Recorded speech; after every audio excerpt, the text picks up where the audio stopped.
Hello friend, welcome to back my channel strategy के by Praveen sir channel में आपका स्वागत है। मैं आपके लिए लाया हूं एक इम्पोर्टेंट मॉडर्न हिस्ट्री का टॉपिक। देखिए, जिसे संविधान संविधान का निर्माण किन किन चीज़ों से हुआ है और किस किसने किया है, मैं आज आपको सब बताऊंगा। तो चलिए हम स्टार्ट करते हैं मोटिवेट कोड के साथ। ना संघर्ष ना तकलीफ तो क्या खाक मजा है जीने में। ना संघर्ष ना तकलीफ तो क्या खाक मजा है जीने में। बड़े बड़े तूफान थम जाते हैं जब आग लगी हो सीने में। चलिए हम स्टार्ट करते हैं। संविधान संविधान का निर्माण हमारा कैसे हुआ और किस किस प्रकार से हुआ, आज मैं आपको सब बताऊंगा। संविधान का निर्माण कैबिनेट मिशन के अंतर्गत हुआ है। और यह कैबिनेट मिशन क्या था, इसके बारे में बहुत सब पूछा जाता है। तो कैबिनेट मिशन को हम लेते हैं पहले शुरुआत में। कैबिनेट मिशन मार्च 1946 में आया था। और इसके कौन कौन था, काल, यहाँ से हम याद करेंगे। ये है हमारी ट्रिक। काल काल से क्या हो गया, काल से के ए यल, इन्हें हमें तीनों को याद करना है। ठीक है, तो हम चलिए स्टार्ट करते हैं। काल से हो जाता है हमारा क्रिप्स। क्रिप्स जो इसके सदस्य थे वो तीन थे, के ए यल क्रिप्स। और ए से हो जाता है अलेक्जेंडर। अलेक्जेंडर, ये आप लिख लीजिएगा, हम आपको बताए दे रहे हैं। और यल से हो जाता है लॉरेंस। अब आप मुझे बताइए कि इस कैबिनेट मिशन का अध्यक्ष कौन था। बताइए आप मुझे, कैबिनेट मिशन का अध्यक्ष कौन था। तो कैबिनेट मिशन का अध्यक्ष पेंथिक लॉरेंस, यल से हो जाता है लॉरेंस। तो इसका अध्यक्ष कौन था, इसका अध्यक्ष यल से हो गया लीडर। तो अध्यक्ष कौन है, लीडर ही अध्यक्ष होता है। तो यहां से हम पकड़ेंगे, यल से हो गया लीडर, तो पेंथिक लॉरेंस। कौन, पेंथिक लॉरेंस। तो इस मिशन के कितने सदस्य थे, इस मिशन के 3 सदस्य थे। Cripps Alexander Lawrence, Cripps Alexander Lawrence, ये आपको याद रखने, ये मॉडर्न हिस्ट्री का एक बहुत इंपॉर्टेंट टॉपिक है। और क्योंकि मॉडर्न हिस्ट्री इतनी बड़ी नहीं है जितना हम समझ रखे हैं, हम कुछ टॉपिक लाते हैं, इंपॉर्टेंट आपके सामने टॉपिक लाएंगे और वो आप सभी कर लीजिएगा नोट, आपके मॉडर्न हिस्ट्री से बाहर प्रश्न नहीं जाएगा। तो कैबिनेट मिशन के अंतर्गत क्या क्या आया था, संविधान सभा और अंतरिम सरकार। जब देश हमारा आजाद हो रहा था तब ये दो आए थे, संविधान सभा और अंतिम सरकार। तो संविधान सभा कहां से कब तक चला था, ये 1946 से 1950 तक चला था। और अंतरिम सरकार 1946 से 1951 तक चली थी। जैसे हमारा देश 1947 को जब आज़ाद हो गया था, और तो 1947 में आज़ाद हो गया था, लेकिन हमारे यहाँ पे इलेक्शन तो 1952 में हुए थे। तो फिर हमारा बताइए कि 5 साल तक देश किसने चलाया, ये 5 साल तक देश किसने चलाया। क्यों, इलेक्शन तो 1951-52 में हुए थे और उन देश तुम्हारा 1947 को आजाद हो गया था।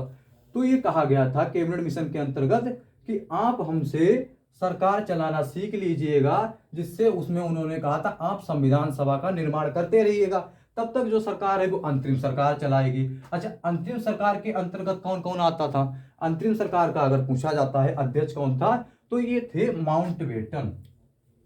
अंतिम सरकार के अध्यक्ष थे माउंटबेटन। कौन था अंतिम सरकार का अध्यक्ष, माउंटबेटन। ये आप लिख लीजिएगा, ये बहुत इंपॉर्टेंट है, माउंटबेटन। और इसका उपाध्यक्ष कौन था, इसका उपाध्यक्ष, ये उपाध्यक्ष हो गया, रेल मंत्री हो गया, ये बहुत इंपॉर्टेंट है। और जो आपको पता होना चाहिए ये आप सारे लिख लीजिएगा। मैं आपको बता रहा हूं कि इसके अध्यक्ष कौन थे। अध्यक्ष तो माउंटबेटन हो जाते हैं, और जो इसके उपाध्यक्ष थे, उपाध्यक्ष थे JL Nehru. JL Nehru, I mean Jawaharlal Nehru, इन्हें आप सभी लोग जानते होंगे। और रक्षा मंत्री कौन था, रक्षा मंत्री हो गया, रेल मंत्री हो गया, ये बहुत इंपॉर्टेंट है जो आपको पता होने चाहिए और आप ये लिख लीजिएगा। तो ये थे रेल मंत्री, हमारे थे अरुण, अरुण जी जो थे वो हमारे उस टाइम रेल मंत्री थे। और रक्षा मंत्री कौन थे, रक्षा मंत्री थे बलदेव सिंह।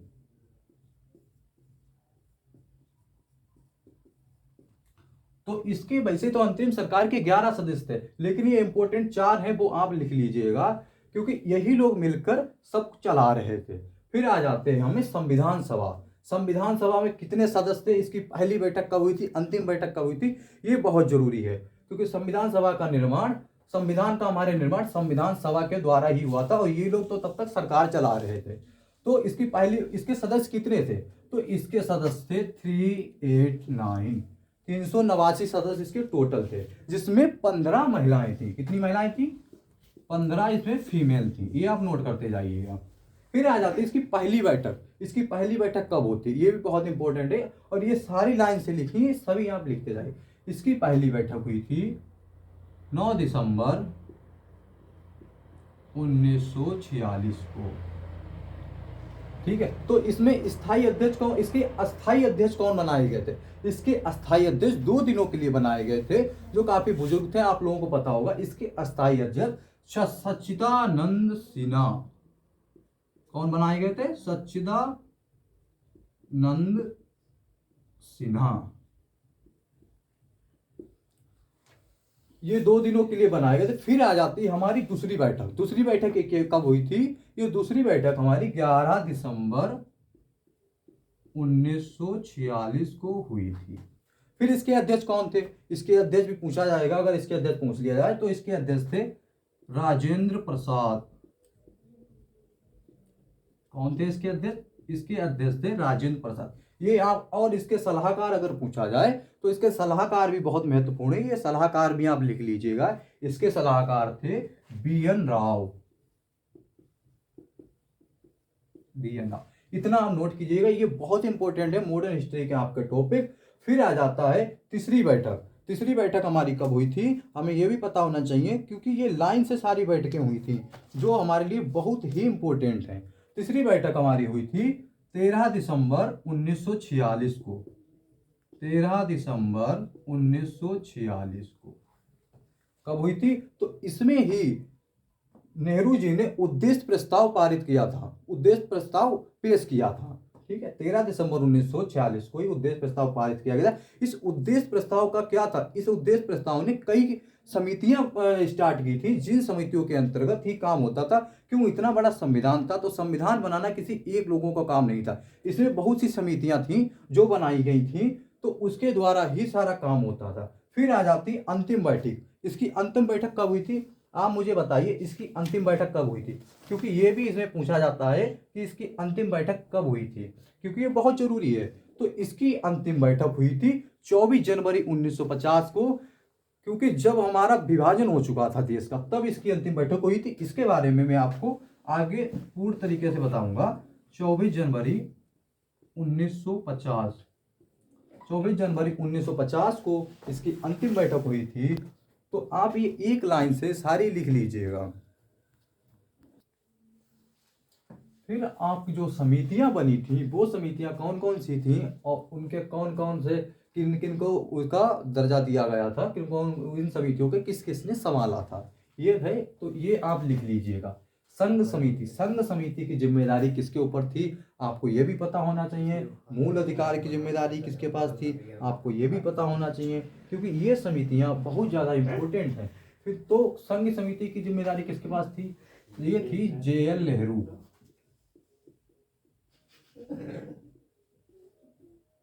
जो संघ समिति थी, और उसके बाद आ जाती प्रांतीय समिति। प्रांतीय समिति सरदार पटेल, सरदार वल्लभ भाई पटेल जी के पास थी, कि जो प्रांत होते हैं, जो राज्य होते हैं, उनका गठन करना, उनके बारे में सब, उसमें जो काम होना है, वो सब किसके अंतर्गत आता? सरदार पटेल जी के। प्रांतीय समिति मतलब प्रांत का कार्य, राज्यों का गठन वगैरह, वो सब इसी के अंतर्गत। फिर आ जाते हैं मूल अधिकार। मूल अधिकार ये भी सरदार पटेल जी के अंडर में समिति थी। इनके अध्यक्ष कौन थे? इनके अध्यक्ष ये लोग थे। फिर आ जाती अल्पसंख्यक समिति। अल्पसंख्यक अगर पूछा जाए तो वो भी सरदार पटेल जी के पास थी। फिर आ जाता है कार्य संचालन समिति। कार्य संचालन, तो आप ये पहले नोट कर लीजिएगा, क्योंकि ये बहुत इंपॉर्टेंट है। फिर मैं आपको बता रहा हूं कार्य संचालन। कार्य संचालन समिति कार्य, अब आपने पुरानी पिक्चरों जैसे अमरीश पुरी वगैरह की होगी, वो पिक्चरें देखी होंगी, तो उसमें कार्य वो लोग अपना किससे करवाते थे, आप बताइए? वो लोग कार्य अपना मुंशी लोगों से करवाते थे। तो यहां से हम याद रखेंगे KN मुंशी। तो कार्य संचालन के समिति के कौन होंगे? KN मुंशी। फिर आ जाती है झंडा समिति। ये बहुत पूछी जाने वाली समिति है, जो SSC के पेपर होते हैं, UPSC के पेपर होते हैं, उनमें ये पूछी ही जाती है। तो झंडा समिति के कौन हो गए? इसके 2 अध्यक्ष थे। कौन थे? JB कृपलानी और राजेंद्र प्रसाद।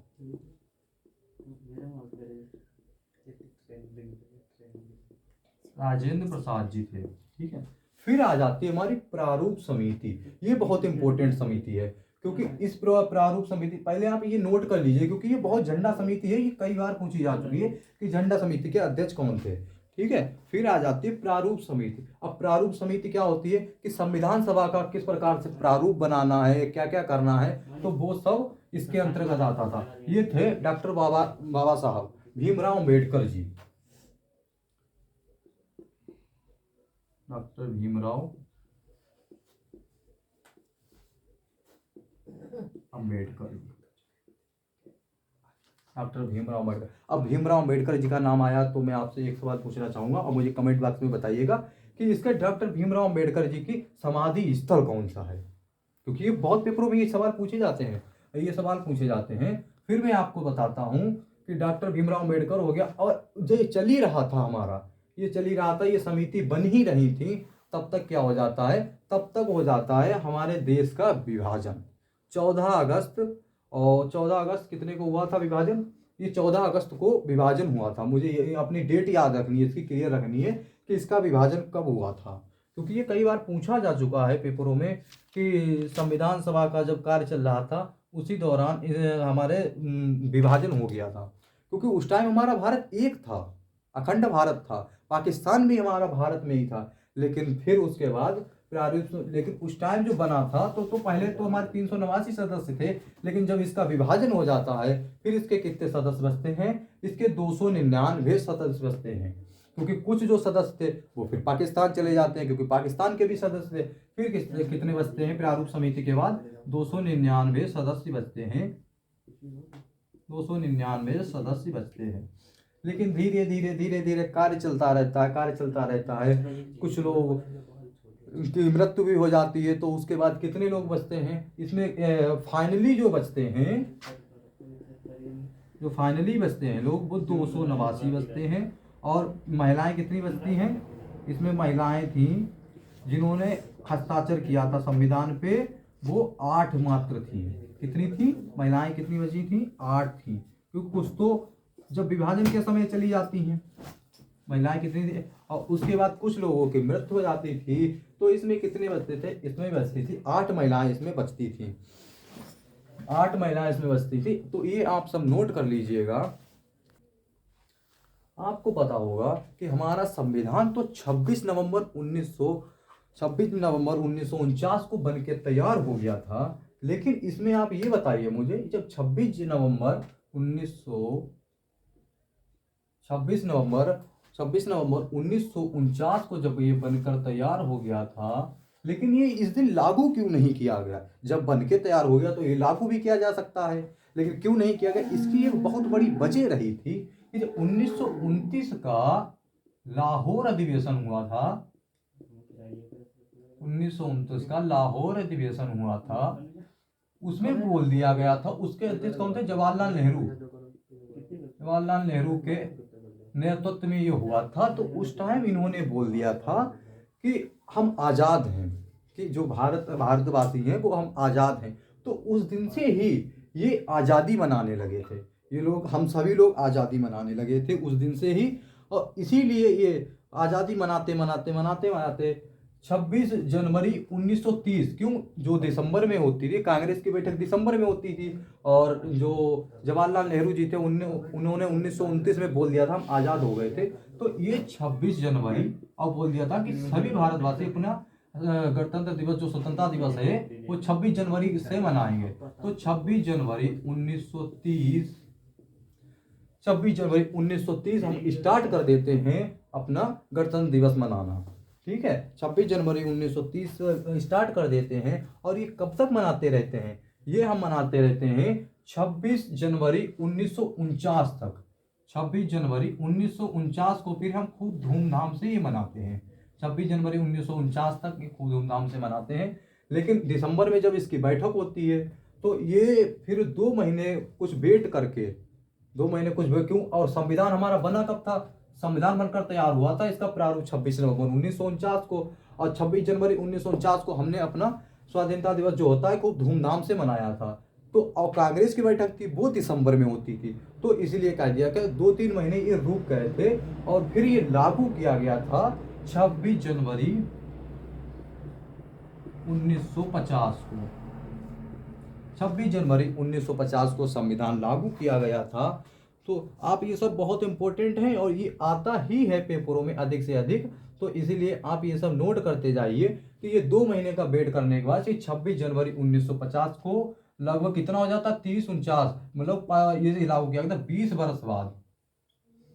20 वर्ष बाद, हाँ 20 साल तक तो ऐसे आजाद नहीं थे, लेकिन हम आज़ादी मना रहे थे। ठीक, अपूर्ण तरीके से तो आज़ादी हमें नहीं मिली थी।